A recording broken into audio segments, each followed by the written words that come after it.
The number of omissions is staggering. For example, they begin the book with a discussion of the hijackers, giving the same 19 that have been named from the beginning. They fail to point out that 6 of those hijackers have shown up alive.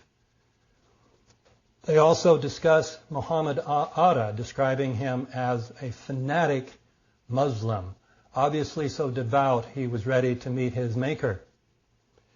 They omit the fact, as Daniel Hupsicker has revealed, that Atta was very fond of alcohol, pork, and lap dances. They hardly discuss the World Trade Center collapses.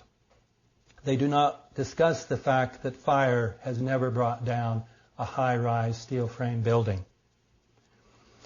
They do not discuss the fact that the collapses had 10 characteristics that are common to controlled demolitions.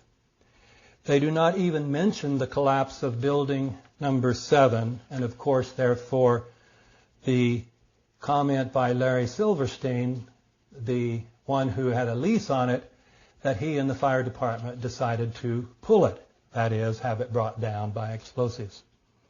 They do not discuss the removal of the steel, which would have covered up any evidence of explosives. With regard to the crash into the Pentagon, they ignore several of the most puzzling questions, assuming the official theory. That is, why would terrorists have struck the West Wing, which was being renovated, so it had very few people, and when all the top brass and Rumsfeld were in the East Wing? They do not discuss the fact that photos taken by the Associated Press and even by a Marine show that up till 30 minutes after the building was allegedly hit by a 757 going 400 some miles an hour, the facade had not collapsed. They don't discuss the fact that these photos show that the hole that was created was very tiny, that no Boeing could have gone inside of it. They don't mention that photos show there was no Boeing outside the Pentagon. They don't mention that the Pentagon's anti-missile system should have brought down any commercial airline coming near the Pentagon. With regard to Bush's behavior that day, they do not force the question as to why the Secret Service did not whisk him away when there should have been fear that he would be one of the terrorist targets. They do not discuss the most specific of the advance warnings. They did not ask Ashcroft what was the warning he got so that he would no longer fly commercial airplanes. They do not mention David Schipper's report that prior to 9/11 he tried to inform Ashcroft that several members of the FBI were telling him that they knew that attacks were scheduled for that time in lower Manhattan. They do discuss the put options, but they dismiss it saying, we found that the man who bought most of the United Airlines put options had no conceivable connection to Al-Qaeda, therefore he could have had no foreknowledge. This is a perfect example of how the official theory dictated what evidence was relevant. With regard to the claim that we were hunting bin Laden prior to 9/11, the Commission fails to mention that he reportedly showed up in July before 9/11 in a hospital in Dubai, where he was treated by an American doctor, visited by the local CIA agent, and the head of Saudi intelligence. They ignore the testimony of Abu Zubaydah, the Al-Qaeda operative, who reported that 3 members of the Saudi royal family had advanced knowledge that there would be attacks on America on 9/11, and that a Pakistani general also had this knowledge. Testimony that tended to be verified by the fact that all 4 of those men ended up dead within a few months.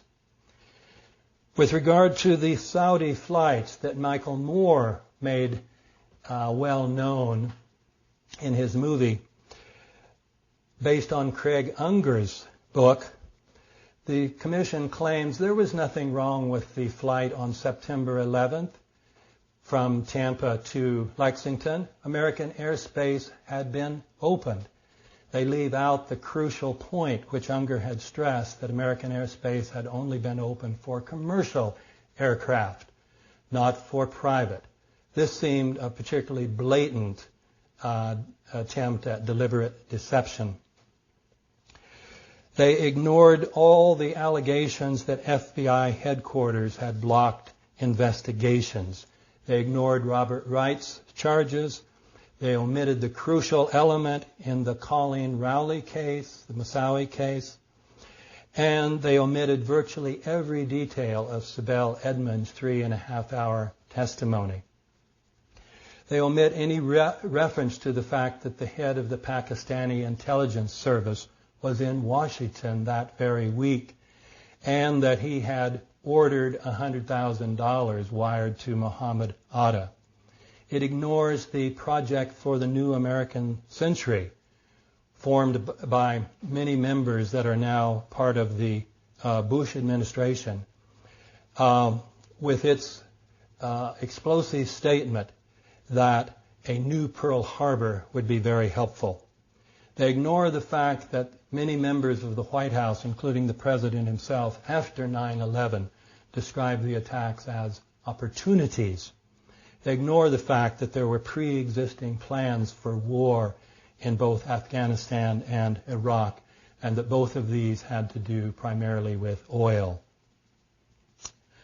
I've talked primarily about the Commission's omissions, but there is another remarkable dimension, the revisionism of this report.